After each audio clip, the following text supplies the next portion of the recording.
Brilliance Audio presents the unabridged recording of Rejected Writers Take the Stage by Suzanne Kelman. Performed by Tanya Eby. To my grandfather, Leonard Frederick Shelley, and my grandmother, Joyce Diana Shelley. Though neither of you will ever get to read this book, your influence is on every page. Thank you for your abundant, steadfast love, your unequivocal way of seeing humor in everyday life, and your unflinching support that was the heart and soul of our family. Chapter 1. Frozen Yetis and Scotch Tape Shenanigans.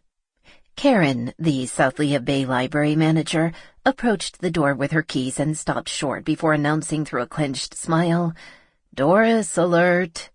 I looked up in a panic and caught a glimpse of the most infamous resident of our small town, Doris Newberry, peering at Karen from under the Reading is Fun decal affixed to the window.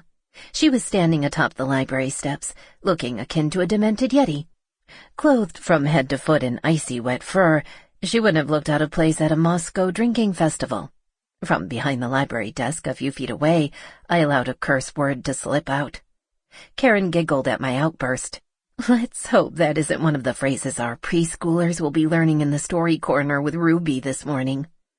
Turning the library sign from closed to open, Karen acknowledged with a smile the ram waiting to charge and fogging up the window. Karen placed her key in the lock. Doris's nose was practically pressed against the pane as she stomped from foot to foot. Her bizarre appearance was so disconcerting that the mothers of fearful small children had moved across the street to await the opening of the library from a safe distance. As Karen unbarred the door, the frozen Attila the Hun stomped in, and her menacing presence domineered the whole space as she surveyed the room. "Janet!" snapped Doris pointedly. She was not one to clutter her speech with pleasantries. "I want to speak to Janet. It's urgent." "Good morning, Doris," said Karen cheerfully, appearing not at all intimidated by a large, overbearing woman squeezed behind crochet buttons and beaver fur. Karen pointed toward the counter. Reflexively, I dropped to the floor. "Of course, Doris, Janet is just over—" Karen stopped short because the space that seconds before had contained me, a cursing Janet, was now empty. Yup. Doris Newberry could have that effect on folk in this quaint Northwest Island town. The words, "Sample complete.